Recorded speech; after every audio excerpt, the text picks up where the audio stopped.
came to see. Welcome back to the Wilderness. I am your host, Daniel Bueno, and tonight, listeners, we have a powerful story from a really great friend of mine, Cody Hixon, and his daughter. Elise Hixon, right? This is a powerful story, and if you've ever wondered how, if you've been on one side of the tracks and you wonder how it affected the other and vice versa, we're going to hear from both sides, right, tonight.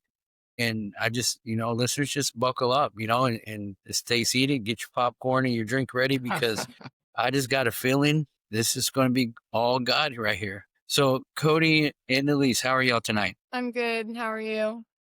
I'm good. Fantastic, man. Fantastic. Fantastic. Great. Thanks for having us, man. Absolutely. It was, going to happen one time or another, right? And we're just waiting on God to align everything as the great chess player that he is, to make sure that the show goes live. But so, Cody, why don't we start off with you? Tell us a little bit about yourself and tell us your story. Oh man, I don't know how long we have on this podcast. My story's pretty deep. I don't know how far back I should go. I'm not quite sure where to start, Daniel. Let's start at the beginning. Well, We got an hour and a half, 2 hours until y'all fall asleep, one or the other. Growing up was, had have a great family, always backed me, been there for me from day one. It wasn't always easy, not using that as any kind of excuse by any means, but it was tough. I'd lost my dad at an early age. I'd lost my brother at an early age. And I think after that, the wheels kind of fell off. I had some really good people in my life, coaches, mentors that, my mom, my grandmother, everyone in my family, tried to keep me on track, but I veered the other way. I tend to push the envelope to the very, very end and see how much I can get away with. And that's pretty much how I've lived my life for a long time. Ended up going to prison a couple times during some formative years for Elise. I don't know, couldn't have been easy for her. Man, I blew up relationships. I blew up awesome jobs. I blew up friendships. And, I was total destruction. I was a tornado. That went on for many, many years. I've always had God in my life. Otherwise, I wouldn't be sitting here today. And it's not until recently that I say recently, probably in the last 5 years or so, that I've really started building that intimate relationship with him, and it's just gotten stronger and stronger and stronger. There's been some hiccups along the way. There's been some fights me and him have had, or that I've had, but where I'm at today, man, a lot of people that end up hearing this or seeing this will know, or that know me now, know that there's been a huge transformation in my life, and I owe it all to God, Yeah, and I have to say that for some of it, I've been around, right? Yeah. We've known each other for what, 3-4 years now, maybe a little bit longer. Maybe a little longer. Yeah. Somewhere around there, 3 or 4. 3 or 4 years, yeah. And I know we have mutual friends that we never knew that we had, right? And we figured that out. But I've definitely seen the transformation from the Cody that I met to the Cody that I know now. And you're right, there is a definite difference between having an intimate relationship with God and knowing God, right? And you're getting there, right? You're digging in deep, and you're trying every day to be in the Word and having a relationship with the Lord, because we know that's what's important. But let's go back a little bit, right? Let's go back a little bit during the times that Elise was young and you were in and out of prison. What were some of the things that you were involved in, if you don't mind me asking? Sure. The answer would be yes. Everything, from drugs to alcohol, women, you name it. I was living a insane lifestyle. Right. Like I said, it's amazing that I'm still here. And that's not just counting, from drug overdose to alcohol overdose. I mean, the amounts that I was consuming, nobody should survive. I've Right. rolled trucks, I've been in, a lot of people know that I was in the hospital for a while. I was 12 hours away from death just for some surgeries that I've had, health issues. I've survived death so many times that I just can't ignore the calling that God has on my life. I pray on it every day. What's my purpose? What's my purpose? And I believe I know now. I feel sorry for Elise that she had to go through these years of me going through that. I will say, I don't think I ever missed a game or a practice or anything like that, whether I was sober or not. Probably not, but I was able to, we've heard a lot of people talking about wearing a mask, right? Well, I wore that mask of sobriety for forever, and I wasn't. And it was just a part of life, man. When you have people don't understand that an addicted mind is completely a sober person does not understand an addicted mind. It's impossible until you've lived that. And this is, from my side, and until you've lived that, God, man, it's crazy. It's an insane lifestyle. I used to think, I honestly thought I was a better drunk driver than I was a sober driver. Sober one, yeah. I mean, the odds were in my favor, right? I got caught 4 times of 30,000. That was my thinking. I mean, how that's insane. It's insane. It is insane to think that way, because I've actually had the opportunity to see things from both sides. I was in your position too, Cody, and you can, just let me know if this is how you felt too. Sure. During the times of my addiction, regardless if I was there for my son or not, regardless if I was there for my family or not, it was really all about me, right? 100%. And I didn't, unfortunately, this is kind of hard for me to even say. Unfortunately, I didn't care about my family. That's the honest truth. I cared about being high. I cared about partying. I cared about, and this is me, right? Yeah. I cared about the money and the things I was able to do and buy. And I mean, a lot of people know my story and where I've come from. And it's not, everybody's like, you ought to write a movie and write a book. No, I've lived it. I don't want to relive it, right? Yeah, right. But Well, go ahead. Well, I was gonna say, on that note, I mean, I could sit here and say all day long that I did care about my family, and I love my family. Like I said, I never missed a game or a practice or anything like that. But if I did really care, and I did really, if it really was that big a concern, would I have been doing what I was doing? No. Right. All day long, I'll tell you I did. But looking back, I mean, how can I say that I did when I was showing up, 3 Yeah. sheets of the wind or hungover or whatever, did I really care? How can you? How can you if you're in that? Right. And that's just pure honesty, right? And for me, the loss of my father and a lot of people, I wanted to numb out, and it made things worse for me, right? Because I had been in this lifestyle for a long time.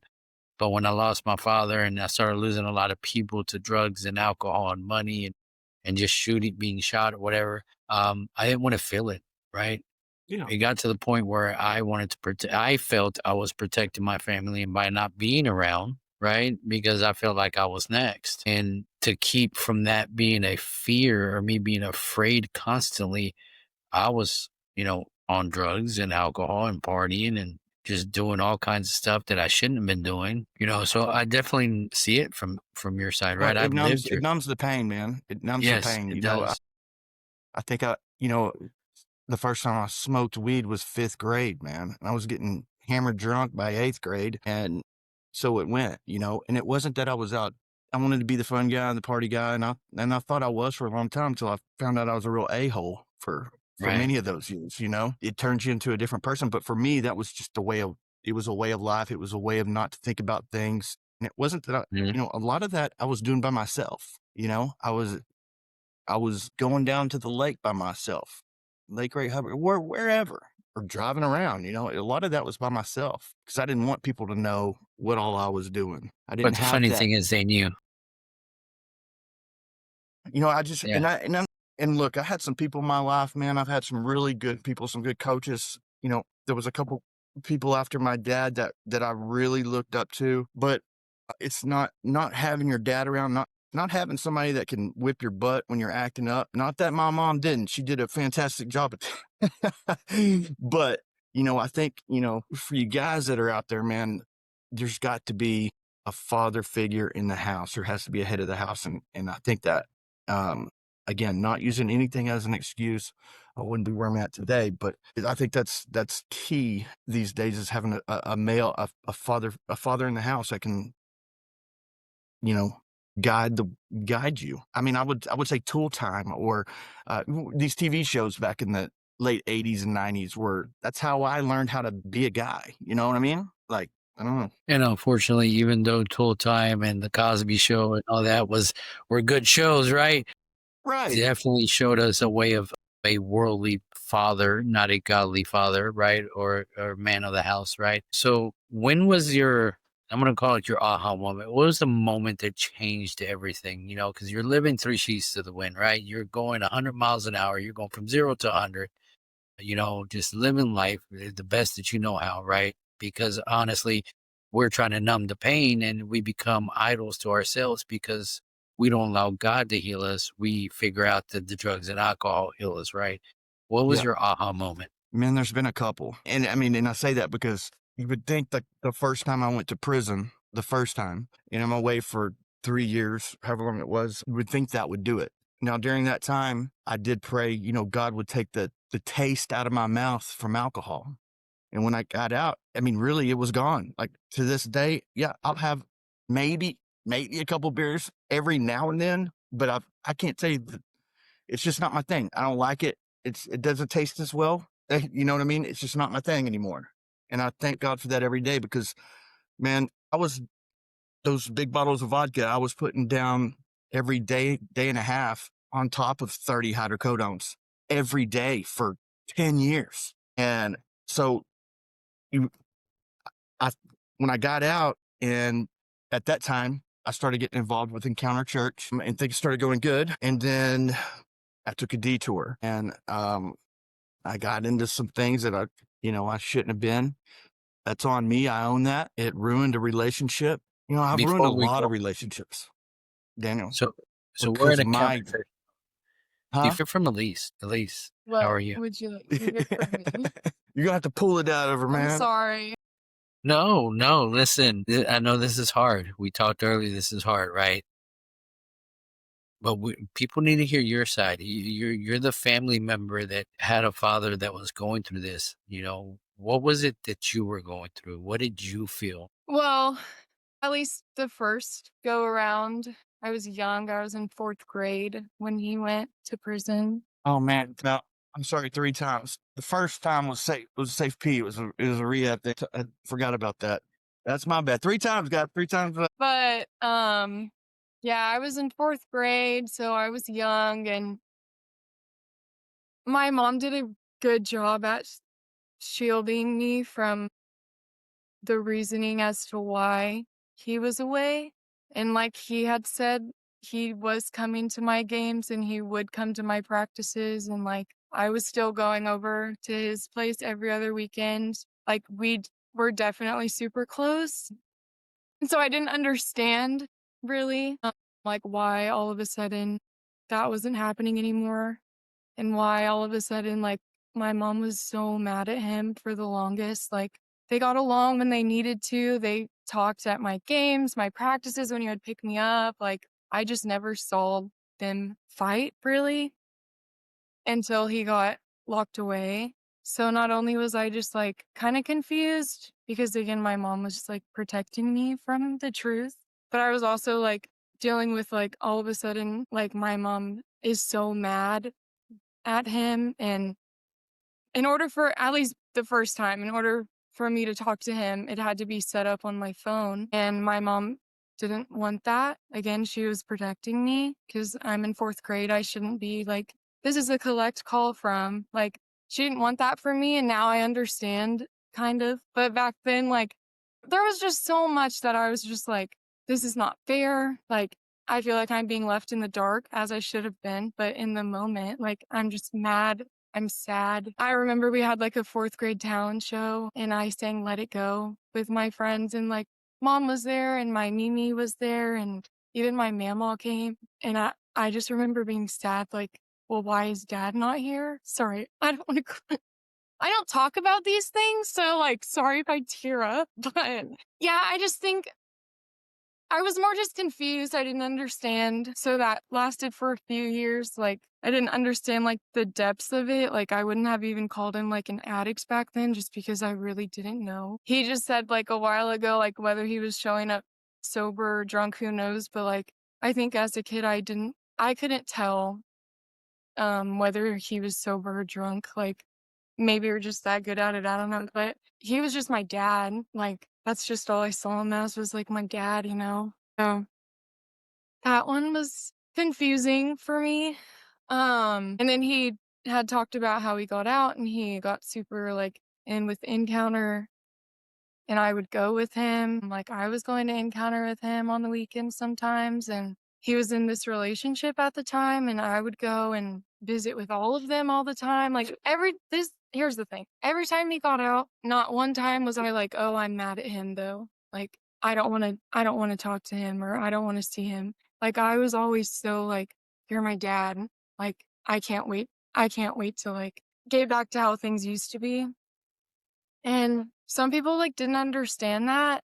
Like, why aren't you mad at him? Why are you so quick to just trust him all over again? And like Mimi can vouch for me, but like truly her and I were always his number one fans. We never held anything against him ever, and maybe I should have a few times, but I always let it go. So fast forward to what I was saying. When he got in with the church, we kind of built that relationship back. Never held anything against him. I don't even think we really had any hard talks. I want to say there's one thing that I was blessed with when I was away was my family and a small group of friends always made sure that there was money on my books, and I don't think there was a day that went by that I wasn't able to call her. So it's not like there was no communication or anything like that. But not to be confused in the beginning. Right. That was not. Yes. Yeah. Then the other times, yes, you could call me. Yeah, correct. Not the first We time. talked all the time, but the first time I wasn't able to talk to him unless I went to go visit my Mimi, and he called my Mimi. So like, yeah. But what was I saying? I'm sorry. Yeah, I would say that like the next time I was older and I was witnessing it with my own eyes of what was going on in that relationship, and I had my own opinions on a lot of things that entire time, that I voiced to you, which took a lot of courage. But it just felt like it didn't really matter because what I had suspected would happen did. And so this time around, it was I would say like the hardest, but the easiest almost. I would say hardest because I was aware and like I could tell now when he was messing up and and it wasn't just him involved. So I was hearing a lot of things from a lot of different people. Like people weren't really shielding it from me anymore because how long can you be protected from it when it's happening your entire life, right? So it just sucked. Yeah, it felt like a slap in the face. I'm kind of all over the place, but like every time he gets locked up, I just think back to the last time when like I would write letters because we couldn't talk on the phone. So I would write letters and have my Mimi mail them. And like I honestly still have some. He brought them back, but I mean, it's just sad. Like I would just beg, like, don't go away again. And I was never, like, getting on to him, like, "I can't believe you did this to me. Why would you do this to me?" Like, it was more just from a, "Please don't ever leave again. Like, I miss you so much, yada, yada, yada." So, like, now that I'm older, I definitely had times where I was like, "How could you read that from your 4th grade daughter begging you, like, to just never go away again, and then, like, you do it again, and then not just again, but then again." It just yeah, I don't know. I just had a lot of, like, realizations this time around, and I had the opportunity to go to the courthouse and watch them sentence him and, like, watch them put him in handcuffs, and it was a choice. I wanted to go, and I wanted to see it, and you were there, and Mimi was there, and just seeing it like, with my adult eyes, that day was so super hard for me. Like, I remember it so vividly. You were there for me, Daniel, I know that. But I don't know, that was just it was harder than I thought it was gonna be because, like, I'm like, "Dang, he's done this over and over and over again." And so just, like, witnessing it sucked.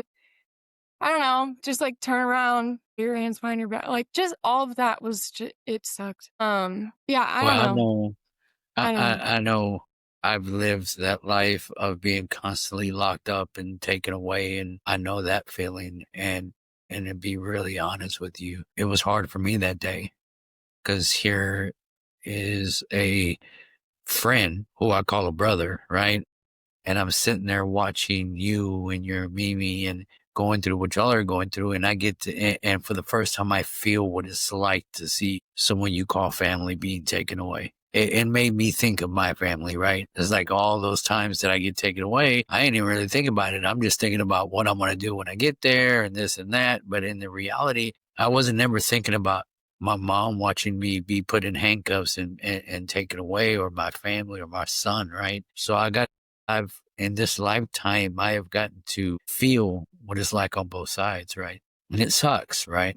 It does suck, as Elise keeps putting it. It really does. So Cody, hearing your daughter right now talk about this time, I mean, Man, it's tough, bro. Super tough. This whole time, or that whole time, control is my biggest thing. I've got to have it. My finger's not on it, it's going to go wrong. And I just thought I had everything under control. I know Elise has her thoughts, and everybody's got their thoughts on what happened, and how things happened. But you know what, man? I take full responsibility for what happened. Because at that time, my role was to lead a house with God first, and I didn't. It was me first. And when we saw what happened, that's on me. That's on me. I take full responsibility for that. And I didn't. And this goes back, even further. Even when me and her mom were together, and she was little, and even when I got out, I mean, all through Elisa's life, she wasn't forced to go to church or anything like that. But you don't know what you don't know. I mean, every now and then she would, we would go, but that was not a priority. And, I guess one of the biggest things that hit me the hardest, man, this was maybe a couple years ago. I gave her a Bible, right? And we were going to send Bible verses to each other every day and talk about it. Well, the first one I sent her, I'll never forget it, man, was Numbers 6:24-26. We say that a lot. And she called me, and she was like, and this is on me, but nobody taught her how to find that. And it confused her when I said numbers, like she didn't know what to look for. And right then, hey, who calls a book numbers? Daniel, that was an aha moment for me of how, I mean, it just in any relationship I've had, and there haven't been like a whole lot of relationships. There's been a few. They're good for about 5 years, and it blows up. It was because I'd never put God first in those relationships. It was all about me and what I'm going to get out of it. Right. It was selfish. That's what it was. And I hurt. Not only did I, hurt all of the people around me, but them especially. And I apologize to each one of them. I do mean that sincerely, because when you love someone, they tend to try and not keep up with you, or trying to be part of your life more. It's only when people loved me, I took them left, and it hurt them too, and it spiraled them out of control. To whereas I thought I had everything. I was in control of my life. I was going to work, doing this and doing that. Man, I wasn't in control, and it ruined a lot of relationships. I mean, I'm talking about with the women I was with, to my family, to her, to friends. I mean, that was, God, just looking back at it, man, it was just left a path of destruction that's sick. Yeah. And what I've been hearing this whole time coming out of you, Cody, is you taking responsibility for those actions, right? It didn't matter what the other person did. It didn't matter what the situation was. I'm hearing Cody Hixon take responsibility for his actions, taking accountability for his actions, right? For reacting to the situation the way he should have, not having God center in his life like he should have, right? Yeah. That's a huge growth. And Elise, how does that make you feel hearing that? It definitely makes me feel good. But it's always made me feel good. It's not the first time I've heard that. So I have seen a change in him this last time around. 100%. I'm not denying that. I do have faith in him, but I'm not gonna pretend like I'm like, yes, he's healed. Everything is good. It's gonna be great moving forward. I think I'll always have just anxiety and I don't doubt you, but I don't know, just fear. Things happen. I know everyone makes mistakes, but when he makes a mistake, it's not just It's a grand scale. Like, Yeah, yeah. and everything burns so fast. So yeah, I'm still a struggle. I'm still about something sometimes, but it is true. Like this version of him, truly, I can say I've never seen. So I'm holding on to that. Definitely is scary sometimes, though. And, Have and full trust in. and I get that, I mean, it's not about, used to, I would try so hard to let people see that I was trying to change, right? I had to let people know I'm doing this, I'm doing that, I'm doing this. I'd post it, I'd call somebody, I'd tell everybody. Well, it's not that way anymore. I just, I totally understand where she's coming from. I get it. I get where everyone's coming from when it comes to that. Cause I'd be leery of me too. But I take each day one day at a time and just try and do the next right thing. You wake up and you crucify your flesh every day, right? You Day. lay it down at the cross. You pick up your cross and you walk. And I get it, right? At least, and I'm glad that you get it and you see that, because Elise has just exuded this unconditional love from a little child every time you went away and come back. It's like I wasn't holding anything against you and just wanted her daddy and just wanted to pick up where you were at because you were gone. Now you're home. I just want my dad, right? I'm not holding this against you. I love you. And that is just an example of just this unconditional love that a child has, right? That we're supposed to experience, right? She didn't hold any records of any wrong, which is, in First Corinthians, right? She just loved her daddy, right? And I get it, right? And I don't know, if Elise knows how we met. Of course, we met in Encounter Church, but it was so funny that, how long was it? 3 years now? 4 years? 3? Or I was it's on been 40 I years. had a work accident where I cut my arm pretty much off, 90% off, right? It was just hanging by one bone and some flesh. And of course, being unemployed, listeners, not unemployed, but self-employed, I didn't have insurance and I had medical bills and I had bills and stuff like that. And I was in a relationship at the time and great woman. My mom was there, a great mother. And, they stood by my side and and of course, I'm being Daniel and I'm praying for all the nurses and everything. And we're worried and everybody's worried about bills. And I'm like, God's going to take care of it. God's going to take care of it. And I wanted to get out just so I can get to service on Sunday and they wouldn't let me. And I was watching on service and I saw how everybody surrounded Beth and prayed for me. And then Cody, and this is what really solidified Cody as my brother, right? I mean, this man right here, regardless of what you heard of his past, regardless of what he's done, when he started changing his life, right? We all fall, but we get back up, right? That's what scripture says, right? Righteous man falls, and he gets back up. But all of a sudden, there's this group, was it a group? No, it wasn't a group me. It was a GoFundMe account.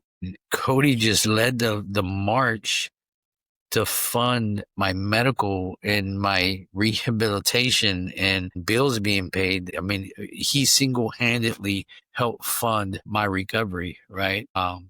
And I hold him close to my heart for that, right? Because I mean, who does that to someone he just didn't really know that long, right? And then the last time that like Elise said, I was there with him, right?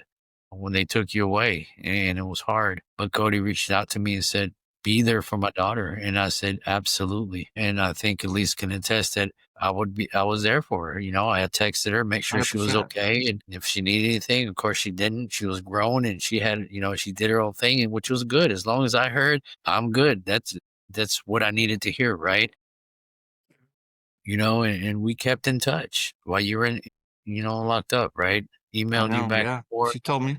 Yeah. Yeah. So, and then I would keep in touch with Cody while he was in there. And, I would never, I think maybe once or twice, there was just a plain, how you doing and stuff like that. But I would always end with some kind of scripture for him and some kind of, and some just listen, just we're here for you, right? Because listeners, I got to see it from both sides, right? And while I was locked up, I didn't care too much about how my family was doing because they were outside and I was locked up. And now I got to see it from the other side. And I'm like, ooh, I literally went to my mom and apologized for putting her through everything, right?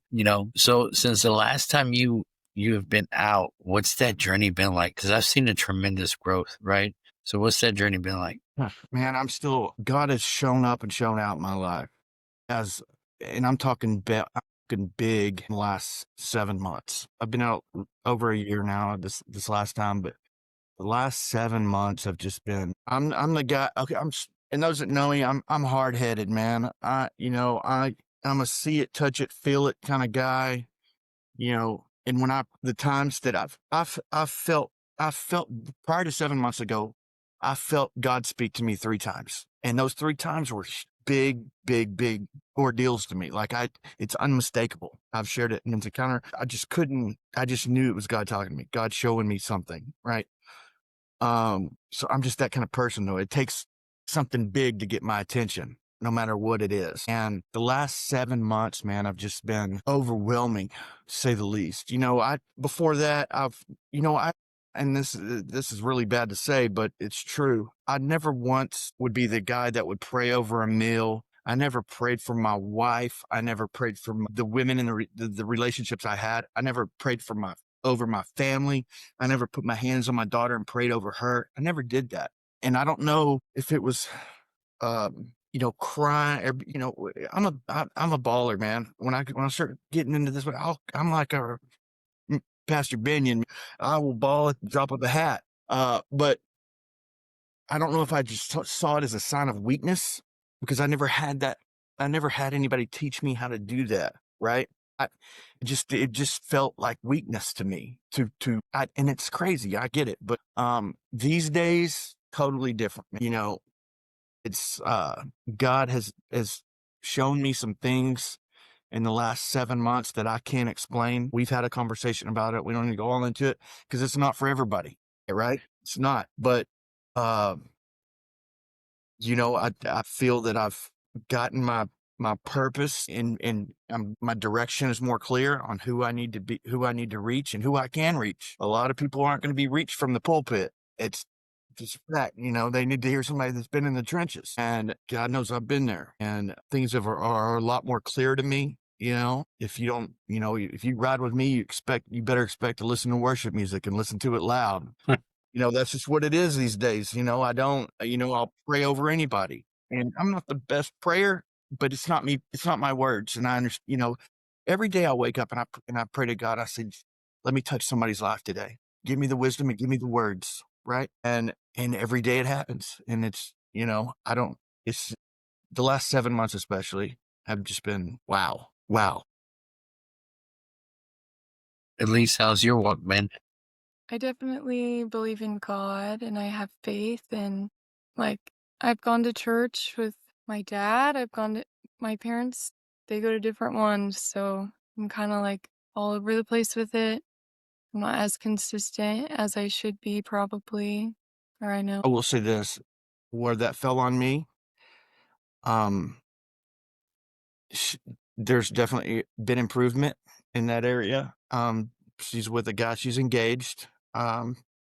Yes. And his family is awesome, and have a strong background. Or Catholic, I believe, right?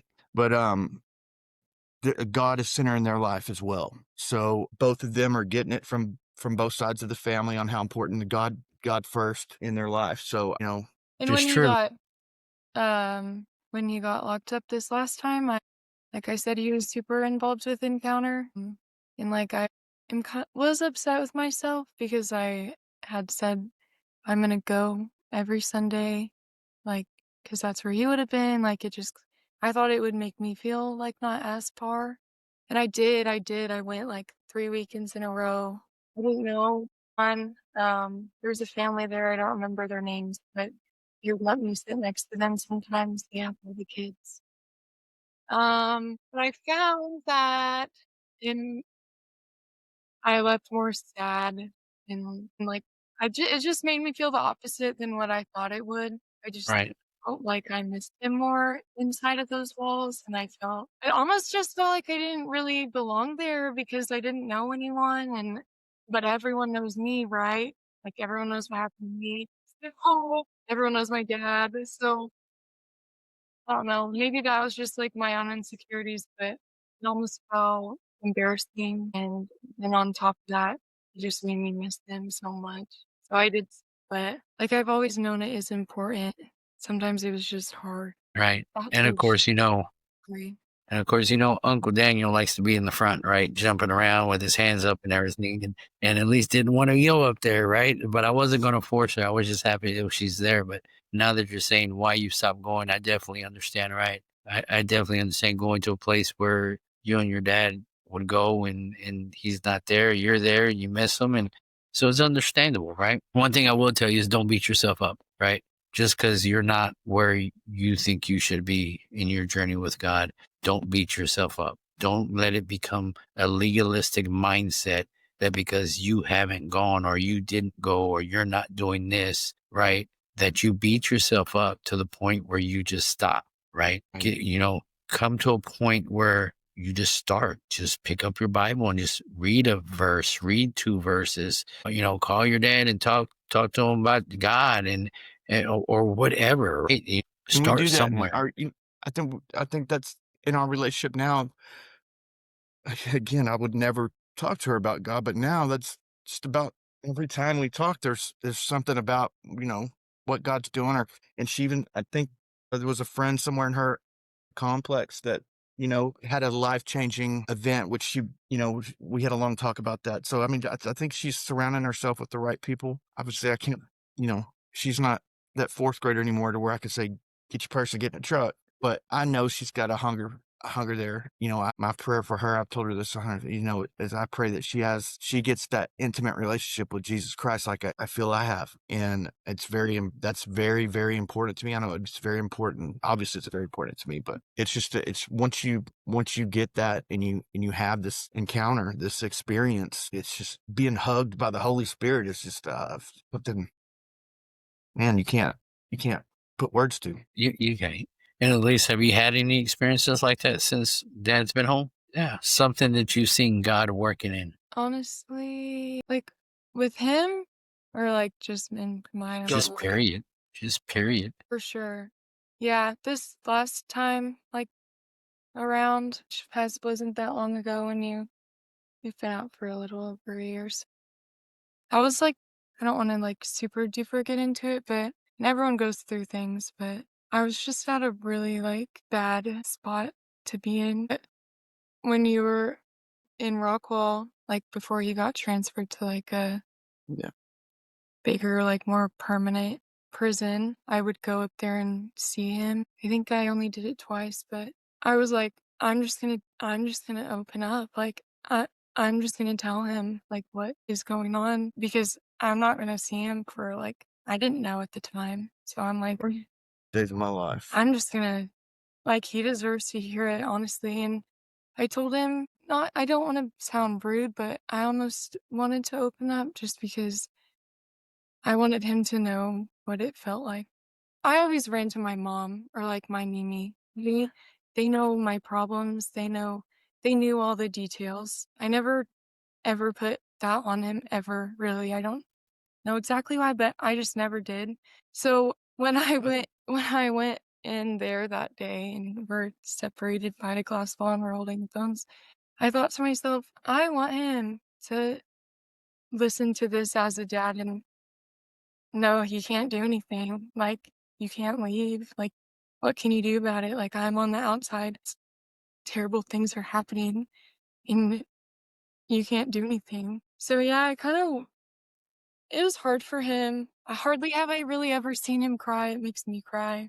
But it was like I saw the pain in his eyes and I also saw like the anger. Like, honestly, I thought he was gonna break through the glass. I was scared. But yeah, so it was I was just going through a lot and I'm just nowhere near that same girl behind that glass telling him those things. Like, I feel just so like elevated and like I just wish I could go back and hug her to tell her you're gonna be fine.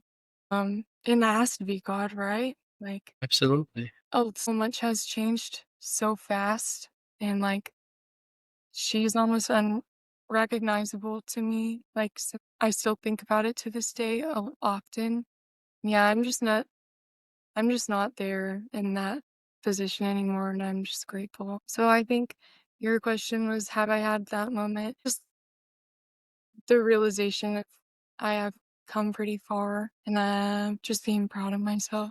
You know, so God meets you where you're at, and some people don't need that explosive aha moment like I did. Right. Or like, friends of ours in the church that, some people just accept God for what it is, for who He is, and go on about their life and just blah blah blah. But for me, it takes earth shaking events. It takes lights from, it's got to be powerful. Elise, some people just don't need that hoorah, I guess. I don't know. I don't know. But there's definitely been a change in her. Yeah, that was a tough day, boy. But that right there, Daniel, well, I did want to come through the glass, not at her, but to protect her, to hold her. I remember going back to my cell and I was ready. At that moment, it was bring it. Anybody, I didn't care who. Right. Shortly after that, I went into my cell after some things, and I went into my cell and I opened the Bible and I said, I'm going to forgive this person once. And I started praying. And dude, from that day on, from Rockwall County to when I got out of the Bradshaw unit, I was leading Bible studies. It started with me and a guy named Tommy. And I'd open up a rack of cookies and we'd just sit there and read the Bible. And then more people came and more people came and more people came. And we had like 18 people when I left and Tommy took over in a few months. Things happened this last time in prison that don't happen in prison. But I chose that time to forgive and to, not partake in the politics, that go on there. And put God first. I didn't run with anybody. I didn't do any of that. And amazing things started happening from that point. So it really Yeah. started in prison, to be honest. And what's funny is I had that same the last 2 years that I was there, and a lot of people are like, "Oh, you got to be on one side or the other, and if you don't, it's gonna be hard on you." Listen, I can tell you by experience, it was a lot easier when I gave my life to the Lord, and I was like you in my word in front of everybody. When I was praying, when I was out loud praying, when I was leading Bible studies, when I was whatever the case may be, right? For some reason, everybody else was like, "Okay, this guy is hands off," right? Yeah. It's like before is this guy's hands off because who's he affiliated with? And now it's like he's hands off because who he's affiliated with, right? 100%. You know, 100%. but and there's one thing I do want to say is that I envy about, no, I don't want to say envy. That's the wrong word. That I admire about both of y'all is that y'all still have a strong relationship and y'all are building on that. And y'all are moving forward, right? I mean, I honestly wish that I had that with my son. My son's 22 years old, and I don't have the kind of relationship that y'all two have. And I pray for it every day, So definitely keep me in y'all's prayers for that, because I know God's going to answer that one day soon, right? But to see the fact that y'all are moving forward, and yes, at least there's this little bit of non-trust, right? And this fear of, could it happen again? Will it happen again? And you're wanting to, and there's nothing wrong with that, right? Because now your dad has to walk what he's talking, right? He has to be an example by his walk, and not just give you, a fairy tale story about he's changing. He has to show you, right?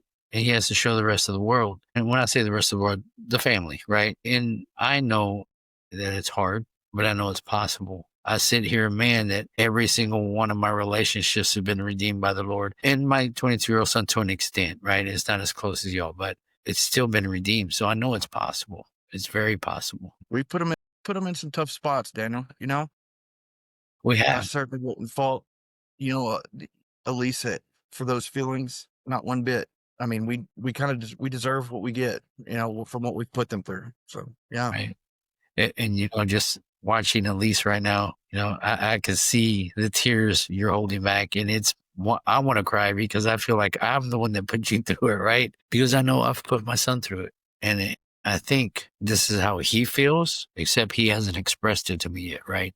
So yeah. So definitely keeping your prayers on that, Daniel. Absolutely. Sure. Thank you. I didn't know that either. I didn't know that till just now. So right. I'm glad you shared that. Well, this podcast has been very transparent for me and a lot of my guests, right? So it's become a very therapeutic show for myself. There's been some moments I'm like, oh, okay, Thank you, God, for just gut punching me there and telling me where I've been wrong, right? So now you mentioned it earlier, and I've said congratulations before, and I will say it again. Congratulations, Elise, on the engagement. Thank you. So hopefully I get to meet this young man soon. So where are we at right now? I mean, I know where you're at with your walk, right? So what are we doing now? You know, both of y'all. You and Cody. Oh, his name's Cody, by the way. Cody with What? a K. Yeah. Okay. How crazy is that? He's a Man. good kid, man. You know what? We all want best. We want what's best for our children, and you know, I've prayed for that for at least for a long time, and I will give it as much as it pains me to say. He's a good kid, man. I could take lessons from him. I mean, he's that good. He treats her so good, and I couldn't be more thankful that she ended up with somebody like him. Good. I've seen some pictures, and they definitely look really happy. He's good. Yeah, he is. Basically what he said. He is good. I promise. Better be. If I find out different, well, you know. Right. I'm just kidding.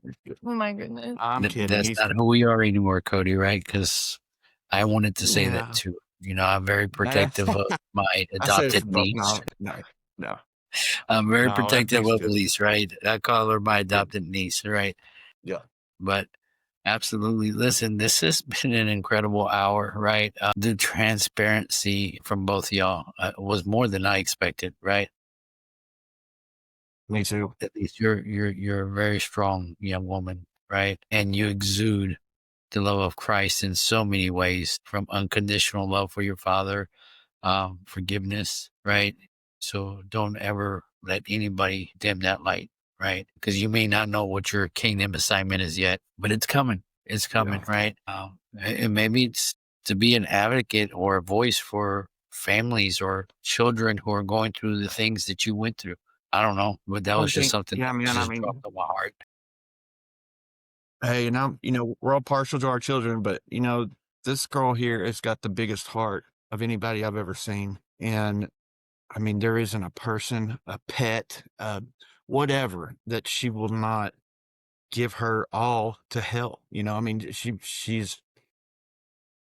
carries a heavy, I don't know if it's a heavy burden or she carries a lot on her shoulders and wants to just help everybody. And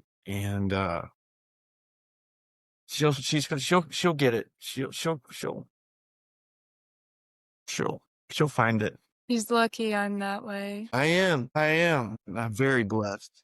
For every, I'm very blessed from everybody that's in my life. I could name off 15 names right now at the church that I could call at any time and lay something on them and get that will hold me accountable. And that's something that I've never had before. So thank you, Daniel, for being one of those people.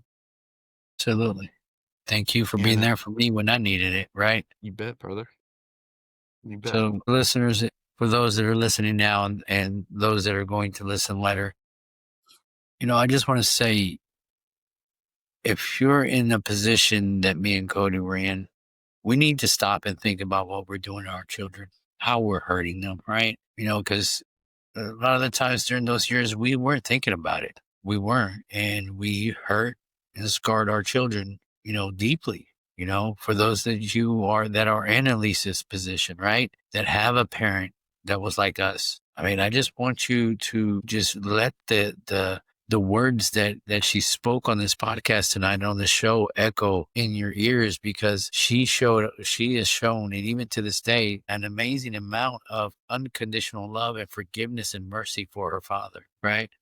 And it's all a process of work, right? And we're not just going to wake up tomorrow and those feelings of doubt or whatever are going to go away, right? It's a process. And that's what we want you to understand. And this is a process, right? But when you're wanting it to happen, and you're willing to do whatever it takes for it to happen, anything's possible. Guys, we have to step up as godly men. We have to become the leaders of our homes, the leaders of our family. Me and Cody didn't do that for a long time. We're doing it now, you know, and it's never too late for you to step up. Become the leader of your home. Become the men that God created us to be. And let's set that bar high for our children, right? So they know if we have sons, let's set the bar high for that, so they know how to treat, how to act, and how to be fathers and mothers. I mean, fathers and husbands and brothers. If we have daughters, let's set the bar high on what they need to see as an example as a godly man, right? Right. We're blessed that Elise is engaged to a godly man, and right, and she's going to be marrying a man that's going to set that bar high, right? And that's a good thing. But men, we need to step up. We really do, and we need to stop hurting our children, stop hurting our families, just because we're selfish. Let's just be honest, right? That's what it is. I just want to get this off my chest, but I do just want to say though that this like image of what a godly man consists of, meaning your head of household, like I don't know, I just feel like there's this stigma around men in general, and if you show any sign of weakness or you feel literally you just have any feelings other than okay or you're fine, then people, or not, maybe not people look at you, but like you just feel weak. I think if my dad allowed himself to feel the emotions of what he went through after losing his dad and then losing his brother, maybe he wouldn't have ended up so far gone. I think a lot of men in general just put on this brave face because that is just the stigma. That's what I see it all the time. I saw it in him. It's okay. Like you're allowed to be sad and you're allowed to cry and you're allowed to grieve. That does not make me think any less of you, or whether it's Cody or whether it's you. I don't know. I don't think it makes you weak. You need to help yourself sometimes, and grieving and feeling helps yourself. So maybe we start there, not Yep, just listeners. Yeah, I hear that. No, there's listeners right now that are crying for what she said. I'm tearing up. I'm gonna be honest with you. Do y'all hear that, man? This is advice from a young woman, right? She's letting you know it's okay to feel. It's okay to cry. It's okay to grieve. Don't sit with the stigma that this world tells you that a man is, because that's not a real man, right? it comes out eventually in all the wrong ways, whether it's in relationships or alcohol or drugs. Yeah. That's something I have definitely learned throughout everything with him. He preached it all the time. You talk about it, you can talk about it. That's something I've definitely struggled with. Even I tend to build things up and then explode. So that's something I'm working on still, but yeah, he told me that all the time and I never saw it from him ever. He was always the guy everyone liked, happy, funny, fine, but he wasn't fine though. There was Let's a take message off. just on that. Yeah. Just take off the mask. Just take off the mask. Yeah. And Jonathan says, "Thank you, Cody, for sharing your testimony, allowing yourself to be vulnerable and show emotion is not easy." Kimberly says that Elise is a natural nurturer, which we agree. That says, "Praying for all of you and your relationship with your children, the bravery for you both, Elise, to be honest with your dad, and for your dad to receive what you said." Yeah, guys, this has been powerful. I thank y'all. I thank y'all Thank for you. that. Men, step up, me included. I'm not putting, I've got a lot of work to do, but the answer is yes, I'm in. And if anybody that listens to this needs to talk, you got my Facebook, whatever. Call me, man. Well, because we can't do, I think it was Negron that said this last Sunday, you can't do this alone, right? You got to have accountability. And without that accountability, then you're going to end up where I was. I Right. promise. So Yeah. you gotta get a circle. You can't do this alone. So Absolutely. let me know. Absolutely. You heard that, guys. If you need to reach out to Cody, me, if any young ladies that are going through what Elise has gone through and God puts it on your heart to reach out to her, reach out to her. She's shaking her head yes. So you see that she's agreeing.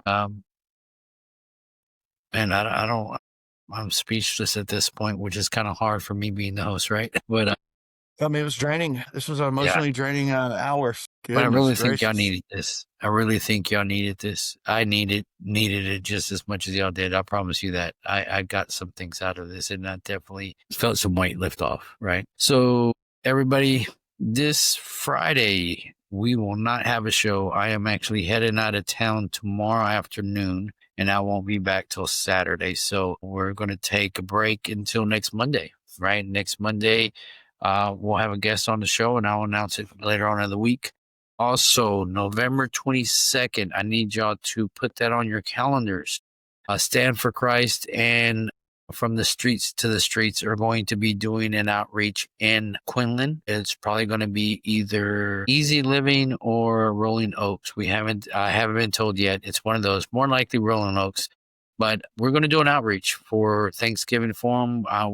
We are reaching out. We're wanting donations. We're needing donations, not just wanting donations of food, turkey, ham, so we can feed a lot of the people out there that are not going to have a Thanksgiving, right? Because they just don't have it they don't have the financial funds to do it, right? And that's what we're here to do. We're here to be here for the community, and that's what Stand for Christ and From the Streets. That's what we stand for, right? This podcast is under the umbrella of Stand for Christ. So let's, I don't want anybody to think that the podcast is the ministry, which it is. It's its own ministry in its own. We're doing some good with it. So if you want to help with food for the outreach on November 22nd, send me a DM. I'll let you know where you can either donate money to the ministry, or you can, if you want to buy the food, we can arrange to pick it up. So, and that's really it for this week. Daniel, we appreciate it, man. Will you close us out in prayer? And then after you do, if y'all stay on for a little bit after you do. All right. Heavenly Father, we want to thank you for this last hour and a half. It's been so powerful. Thank you for Elise and allowing her to open up. Thank you for Daniel and get in him allowing us to put our story out there. Lord, just thank you for all our blessings. Ask you to forgive us for our sins and just to continue to bless it, Father. These things in your name, amen. Amen. Amen. And I thank y'all, listeners. Listeners, we will see you next Monday. Good night. When you speak, time begins. When you speak, darkness ends. When you speak, you calm the noise. There is power in your voice, and every single word that you say of me